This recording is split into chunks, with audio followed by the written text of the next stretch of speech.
The ships came on a Tuesday. Big, dark, and shaped like arrowheads, they blocked the sun over every major city on Earth. People stopped and stared. Cars crashed. Phones rang. The world held its breath. Inside the largest ship, Admiral Du-hyun looked at the blue planet on his screen. His gray skin tightened around his mouth as he frowned. "Another primitive world," he said. "Add it to our list." The Drakari Empire had taken 500 worlds before Earth. They always won. They had better ships, better weapons, and better minds. Or so they thought. "Sir, this planet shows unusual activity patterns," said Officer Hae-yun. She was young for a Drakari, only 90 years old. Her skin was still smooth, her eyes still bright with curiosity. "What kind of patterns?" asked Du-hyun. "They spend much of their time and resources on entertainment, stories, music, art, things with no clear purpose." Do-hyun made a sound of disgust. The Drakari had no use for such things. They valued facts, numbers, and order. Stories were lies. Music was noise. Art was a waste of materials. "Typical of lesser species," he said. "They will learn better ways once we rule them." Hae-yun nodded, but something in the data made her curious. These humans spent more time on stories than any species the Drakari had ever found. What made stories so important to them? On Earth, people ran or hid or prayed. Some grabbed guns. Others grabbed cameras. A few brave souls went to rooftops with signs saying "Welcome" or "Take me first." The Drakari ships opened, and silver pods shot down to Earth. They landed in fields and streets and parking lots. When they opened, tall gray beings stepped out, dressed in black suits that seemed to swallow light. Hae-yun led a team to a building called a library. Her orders were to learn about human communication systems. The Drakari always studied their new subjects before taking full control. Inside, she found rows and rows of paper objects. Books, the humans called them. An old method of storing information, inefficient, fragile, but there were so many. "Collect samples of each type," she told her team. "We must understand what information they value most." A human woman approached them. She wore a badge that said, "Librarian." "Can I help you find anything specific?" the woman asked. Her voice shook, but she stood tall. Hae-yun's translator converted her Drakari words to English. "What is the purpose of this facility?" "We collect and share knowledge and stories," the librarian said. "Books on every subject, fiction and non-fiction, poetry, history, science, whatever people want to learn or experience." "Experience?" Hae-yun asked. "These objects provide experiences." The librarian smiled slightly. "The best ones do. They take you to other worlds, other lives. They make you feel things." Hae-yun didn't understand. Information was for learning, not feeling. The Drakari had removed most emotions from their culture long ago. Emotions were inefficient, distracting. She picked up a small book with a colorful cover. "Fiction," it said. Hae-yun knew this word. It meant not true. Why would anyone waste time on things that weren't true? "I will study this," she told the librarian, putting the book in her sample bag. Back on the ship, Admiral Du-hyun gave orders to his fleet. Standard conquest pattern. 3 lunar cycles for full integration. The usual resistance management protocols. Hae-yun returned to her small room.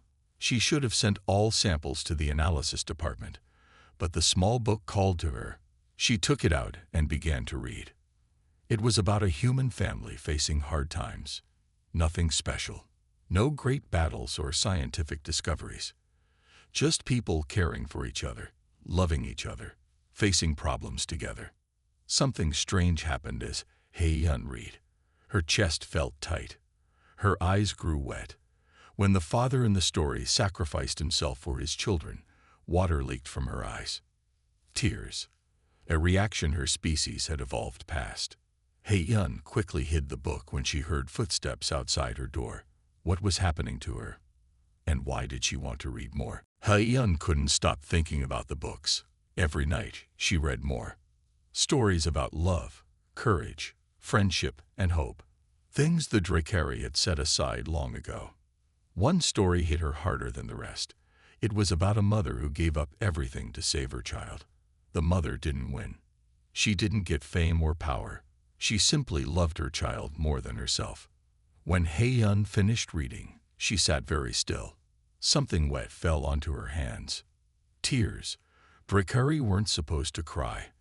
They had grown past such basic reactions many years ago, or so they thought. A knock on her door made her jump. "Enter," she said, quickly hiding the book. Jin-ho came in with more reports. He stopped when he saw her face. "Your eyes are wet again," he said. Hyun didn't answer. Jin-ho was a good officer. He would report strange behavior. That was the Drakari way. No secrets, no weakness. But Jin-ho surprised her. He closed the door and spoke softly. "What is happening to you?" Hyun made a choice.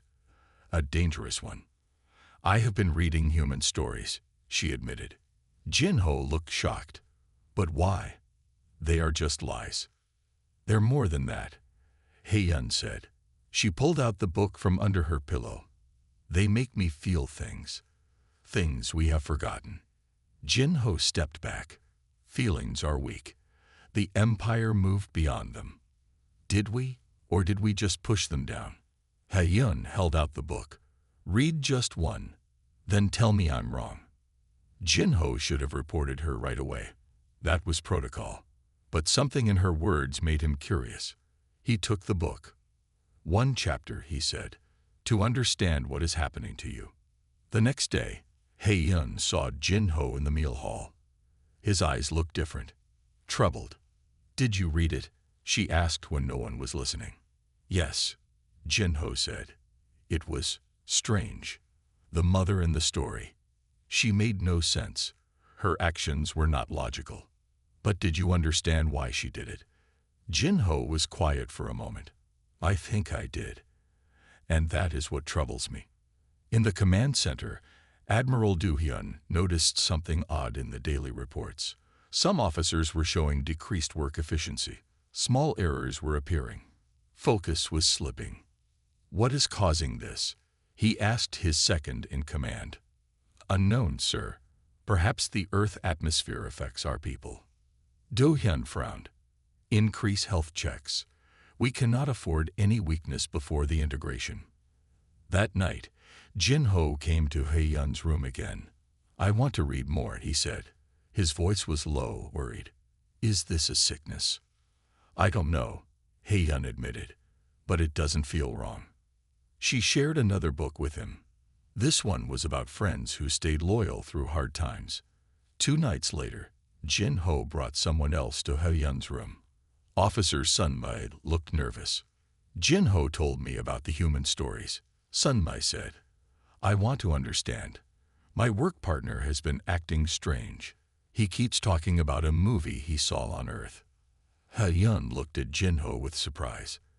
"You shared the story with others?" Jin-ho nodded. "Just one officer. Someone I trust." Hyun felt afraid, but also excited. She wasn't alone in her feelings. "We must be careful," she warned. "If the Admiral finds out." "We know," Sunmi said, "but I need to understand what's happening." Hyun gave Sunmi a book about human courage. It was a risk, but it felt right. Meanwhile, in another part of the ship, a Drakari guard was watching a human movie he had taken from a home. It showed a human father risking everything to save his family. The guard watched it 3 times in a row. For the first time in his life, he wondered what it would be like to care that much about someone else. Something was spreading through the Drakari ship, something quiet but powerful. It had started with one story, one book, one human idea. And it was growing. 2 weeks passed. What started with one book had grown into something bigger. Hyun, Jin-ho, and Sunmi now met regularly in a small storage room. They brought others, carefully, one by one. Only those they trusted. "We must be careful," Heian warned the group, now 12 Drakari strong. If the Admiral finds out, we will all be punished. They shared books, movies, and music. Each piece of human art opened their eyes more. The Drakari had been taught that emotions were primitive, wasteful, wrong. But these stories showed something else. Jinho had become Heian's closest ally. I found something new, he whispered during a work shift. The humans call it poetry. Strange words that make you feel things with their sound. That night, he read a poem to the group. It was short and simple, about watching stars and feeling small but important. When he finished, the room was quiet. "Read it again," someone said. Meanwhile, Admiral Du Hyun was growing worried. Something was wrong with his crew. Efficiency has dropped 7%, he told his officers. Focus errors are up. Some crew members are requesting extra rest periods. Could it be a virus? Asked his second in command. Perhaps, Du Hyun said. Increase health scans. Check food and water. This must be fixed before integration begins. The integration, the Drakari word for conquest, was coming soon. Earth would join the Empire, whether it wanted to or not. What Du Hyun didn't know was that the virus was spreading faster than he could track it, not through air or water, but through words, through stories. A Drakari guard caught 2 engineers sharing a human song, but instead of reporting them, he asked to listen. The next day, he hummed the tune while working. In the food hall, a group of junior officers discussed a movie they had seen. They thought they were being secret, but others heard. More became curious. Heian knew they needed to be careful, but the demand for human stories was growing too fast to control. "We need more sources," Jinho said during a meeting. "We've read everything we have many times." Heian thought for a moment. "The humans we've captured for study. One of them might help us." The Drakari kept human prisoners for research, not to hurt them, but to learn about human biology and behavior. Heian had access to this area. The next day, she visited the human holding section. She looked at the files until she found what she needed. Tawu, a human teacher of literature. Tawu sat in a simple room. He was an older man with gray hair. He looked up when Heian entered. "I have questions," Heian said. "More tests?" Tawu asked, his voice tired. "No," Heian said. She took a risk. "I want to know about stories. Why they matter to humans." Tawu's eyes widened. This was not a normal Drakari question. "Stories are how we understand ourselves," he said carefully. "They help us feel what others feel. They teach us without telling us what to learn." "Can you show me?" Heian asked. For the first time since his capture, Tawu smiled. "Bring me paper and something to write with. I'll show you." Heian did, and Tawu wrote a story just for her, a simple tale about a being from another world learning to understand humans. When Heian read it, she saw herself in the story. "This is powerful," she whispered. "This is just the beginning," Tawu said. That night, Heian shared Tawu's story with the group. It spread quickly to others, a story about themselves, written by a human who understood what they were feeling. On the bridge, Admiral Du Hyun reviewed the latest reports. Efficiency was now down 12%. "Find the cause," he ordered. "Something is affecting my crew, and I want it stopped." He didn't know he was already too late. The stories had taken root. Admiral Du Hyun slammed his fist on the table. The reports in front of him showed the worst efficiency numbers in his 50 years of command. "I want answers," he shouted. "Something is wrong with this ship." His security chief stepped forward. "Sir, we have found something. The crew is sharing human entertainment. Books, music, movies." Du Hyun's eyes narrowed. A waste of time, but not against rules. "There's more," the security chief said. "They are having emotional responses. They are forming groups to discuss these stories. Some are even trying to create their own." Du Hyun stood up, his face dark with anger. "This stops now." Find the leaders of this infection. It didn't take long. Security cameras showed He-Yun visiting the human prisoner Ta-Wu many times. They found the storage room where the groups met. They checked computer records and found who was accessing human entertainment files. That night, as He-Yun was meeting with 20 other Drakari, the doors burst open. Security officers rushed in. Lieutenant He-Yun, the lead officer, said, "You are under arrest for corrupting Drakari minds and reducing fleet efficiency." He-Yun didn't fight as they took her away. She saw the fear in her friend's eyes, but also something new. Determination. In a cold room deep in the ship, Admiral Do-hyun faced He-Yun. "Explain yourself," he demanded. He-Yun looked at him calmly. "I found something important in human culture, sir, something we lost long ago." "And what would that be?" Do-hyun asked with a sneer. "Empathy," He-Yun said. "The ability to feel what others feel, to care about others as much as ourselves." Do-hyun laughed. "We evolved past such primitive weaknesses. Emotions cloud judgment. They are inefficient." "Are they?" He-Yun asked. "Or do they make us stronger? More connected?" Do-hyun's face hardened. "You will be studied to see how this human infection spreads. Then your mind will be cleaned of these corrupting ideas." Guards took He-Yun to a cell. As they locked the door, one guard whispered, "I read the story about the traveler looking for home. It changed me too." He-Yun smiled sadly. It was too late to stop what had started. Meanwhile, Jin-Ho gathered the remains of their group. "They took He-Yun," he told them, "but they can't take what we've learned." Sun-Lei looked afraid. "What can we do? They'll find us all." Jin-Ho pulled out a data pad. "We can do what humans do. We can tell our own stories now." It was something no Drakari had done before. Create fiction. Make up people and events to share ideas and feelings. Jin-Ho had written a story about a Drakari who discovered emotions and saw the universe in a new way.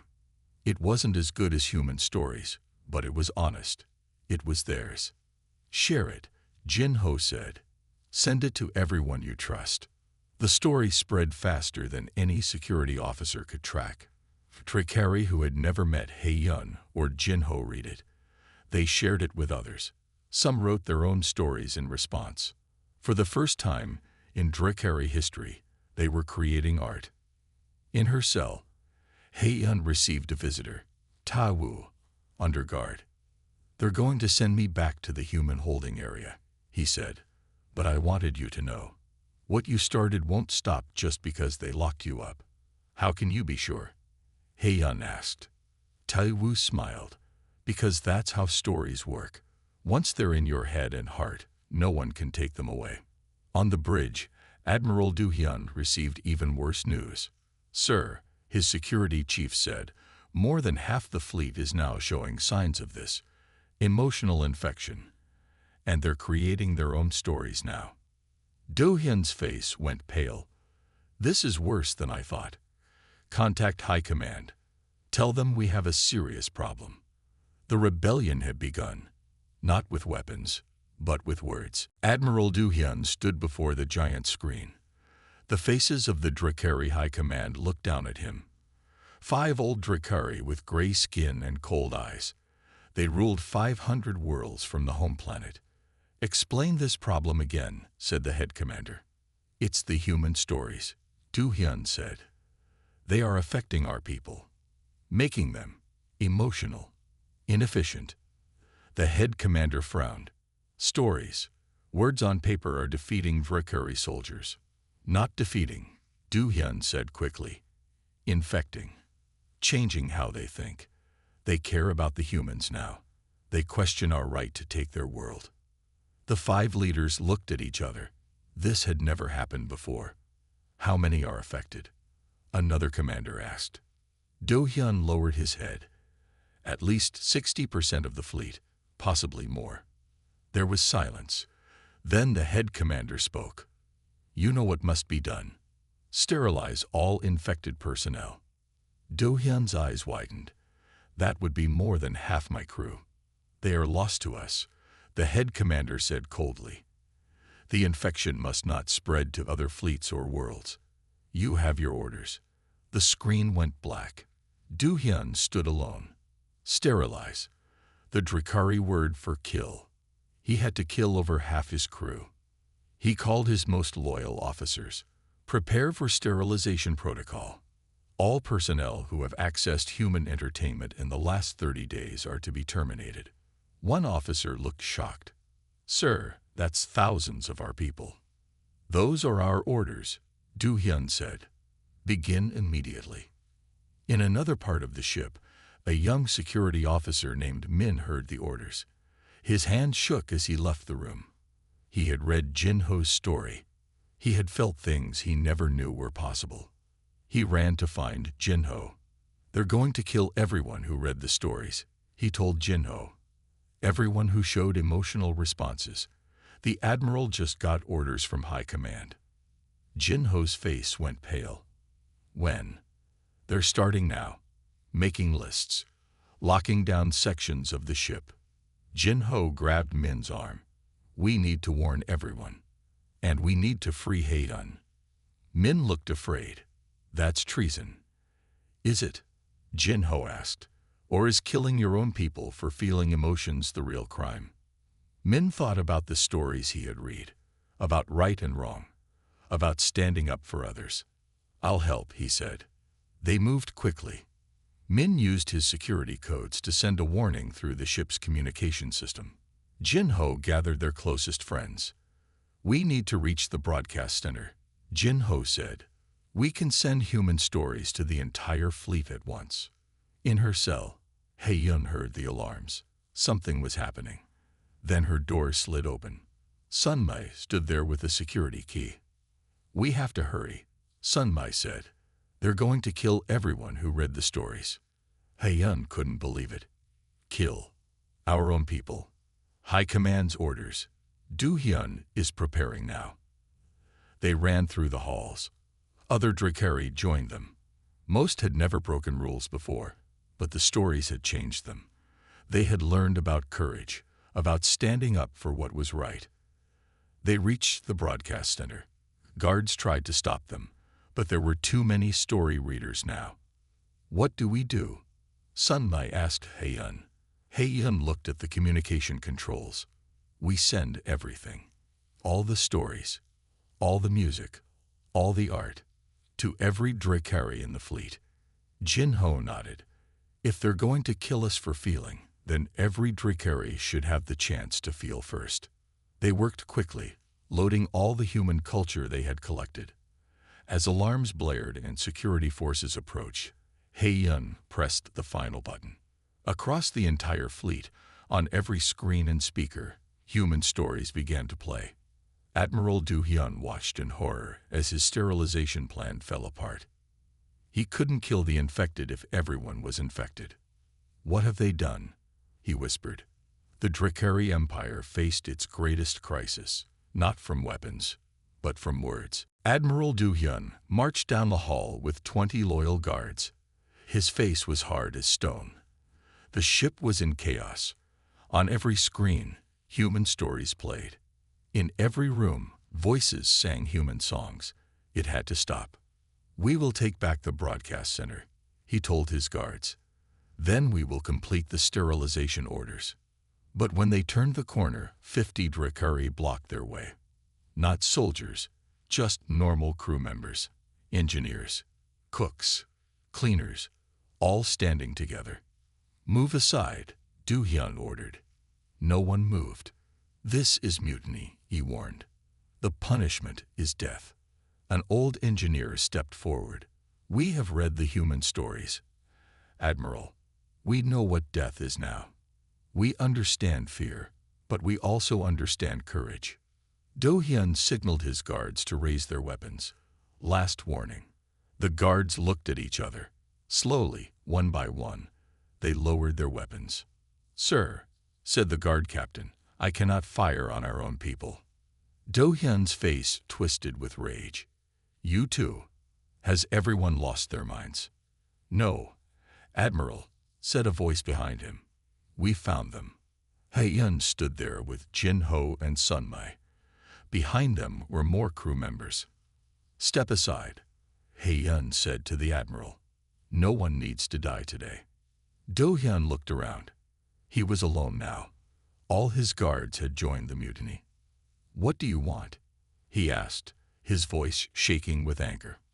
We want to stop the conquest of Earth, He-Yun said. We want to talk to the humans, not rule them. Impossible, Do-Hyun snapped. High Command will send another fleet. They will kill you all. Jin-Ho stepped forward with a datapad. We've prepared a message for the Drakari people. The truth about what we've learned from humans. He showed Do-Hyun what they had written. A simple story about Drakari discovering emotions through human art, about finding a new way to see the universe. This is madness, Do-Hyun said. Our whole society is built on logic and order, and it can be better with empathy and creativity, He-Yun said. The humans have shown us that. Throughout the ship, more and more Drakari joined the mutiny. Not with weapons, but with words and songs. Ta-Wu, the human literature professor, moved freely now, teaching Drakari how to write their own stories. In the main hall, Jin-Ho stood before hundreds of crew members. He read aloud from a paper he had written. We, the crew of the Drakari ship Dominant, now see that true strength comes not from conquering others, but from understanding them. We have learned from human stories that diversity makes us stronger, not weaker. That feeling is not a weakness, but a power. The Drakari listened, their faces showing emotions many had never felt before. Pride, hope, determination. He-Yun stepped forward. We must prepare. High Command will not accept this change easily. They will try to stop us. What can we do against the entire empire? Someone asked. He-Yun smiled. We can do what humans do. We can share our stories. On the bridge, locked in what had once been his command room, Admiral Do-Hyun watched the screens in disbelief. His entire fleet had turned against him. Against the empire. Against everything Drakari had believed for 1,000 years. And the worst part, a small voice inside him had started to question if they were right. He picked up a data pad one of the mutineers had left. On it was a simple human story about forgiveness and change. His hand shook as he began to read. In orbit around Earth, the Drakari ships no longer looked threatening. Inside them, a revolution had begun. A revolution of ideas and feelings. The humans below had no idea that their greatest weapons, their stories, had already won the war. 1 week after the mutiny, He-Yun stood on the bridge of the ship. She was now the leader, chosen by the crew. The screens showed a new problem. A large fleet of Drakari ships was coming. High Command has sent reinforcements. Jin-Ho said, 20 battleships. Their orders are to destroy us if we don't surrender. He-Yun looked at the faces around her. Former enemies now worked together. Humans like Ta-Wu stood beside Drakari officers, all united by stories. How long do we have? He-Yun asked. 3 days, Jin-Ho said. Sun-Mai looked worried. We can't fight that many ships. We're explorers, not warriors. He-Yun smiled. We won't fight with weapons. We'll fight with words. They gathered in the main hall. Hundreds of Drakari and the human prisoners who were now free. He-Yun explained the plan. High Command thinks we are sick, infected by human ideas. They want to stop the spread. So we'll spread it faster, Ta-Wu said with a smile. They worked day and night, humans and Drakari together. They collected the most powerful stories, the ones that had changed them the most. They prepared to broadcast them to the coming fleet. In a small room, Admiral Do-Hyun sat alone. He was not a prisoner. He had chosen to stay separate, but he had read many human stories now. Each one chipped away at his old beliefs. He-Yun visited him. We need your help. Do-Hyun looked up. Why would I help destroy everything our people built? Not destroy, He-Yun said. Transform. Make it better. She gave him a datapad. This is from Earth, their history.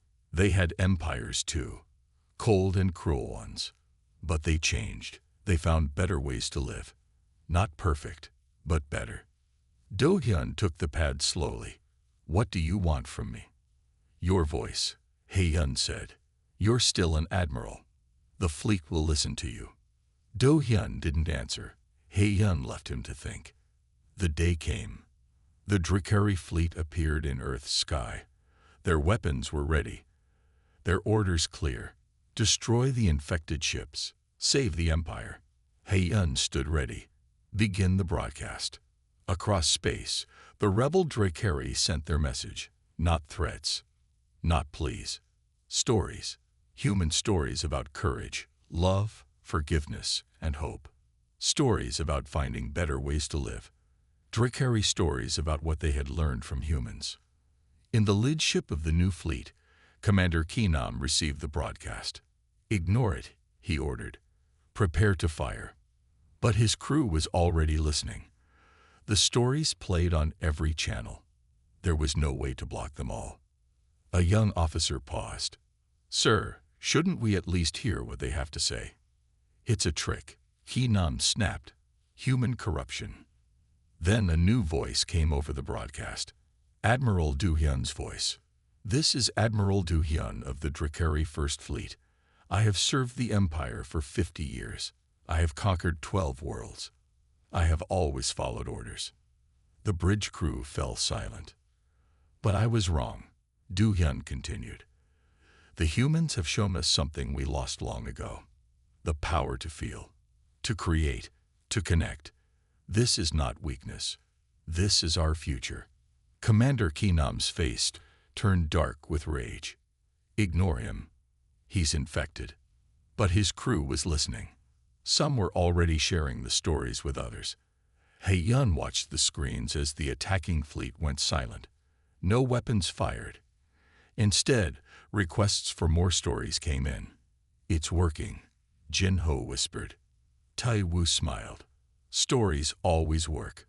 They're how we change minds without force. Across the fleet, Drakari who had come to destroy their own people were instead opening their minds to new ideas. Reading, listening, feeling. The transformation had begun. Behind Hae-yun, Admiral Do-hyun entered the bridge. He looked different, softer. His eyes had changed. What happens now? He asked. Hae-yun looked at Earth below them, then at the stars above. Now we write a new story together. 3 years passed. The Drakari ships still hung in Earth's sky, but they were no longer feared. They were welcomed. Hae-yun stood on a green hill, looking up at the great ships. Beside her stood Ta-woo, now older but still full of energy. They watched humans and Drakari walk together below them. Did you ever think it would work so well? Ta-woo asked. Hae-yun smiled. Never. I just wanted to read more stories. Much had changed in 3 years. The Drakari Empire was no more. In its place was the Galactic Federation, a union of worlds where each planet kept its own ways but shared with others. No conquests, no masters, just learning and growing together. The High Command meeting is today, Ta-woo reminded her. Hae-yun nodded. The last 5 worlds are joining the Federation. The Empire is truly over. They walked to a large building where humans and Drakari worked side by side. Inside, Jin-ho waited for them. He had changed too. He smiled more now. Ambassador Hae-yun. He greeted her formally, then grinned. The council is ready. In the grand meeting room, representatives from 50 worlds sat together. Humans, Drakari, and many other species the Drakari had once ruled. Now they were all equals. An old Drakari entered the room, leaning on a cane. Admiral Do-hyun, now known simply as Teacher Do-hyun. After his change of heart, he had become one of the strongest voices for the new way. Who would have thought, he said as he sat beside Hae-yun, that I would live to see the Empire become something better. Stories can change anyone, Hae-yun said, even stubborn admirals. Do-hyun laughed. something he had learned to do only recently. The meeting began. The final 5 worlds would join the Federation today. The old empire would be completely transformed. No weapons had been fired. No wars fought. Just stories shared and minds changed. After the meeting, He-Yun visited a special place, a giant library built where the Drakari had first landed on Earth. Inside, books from all worlds filled the shelves. Humans and Drakari worked together to translate and share them. Sun Mai was there, teaching young Drakari how to write poetry. She had become a teacher of the arts, something that had never existed in Drakari culture before. He-Yun, she called. Just in time. Jinho's book is ready. He-Yun felt a rush of pride.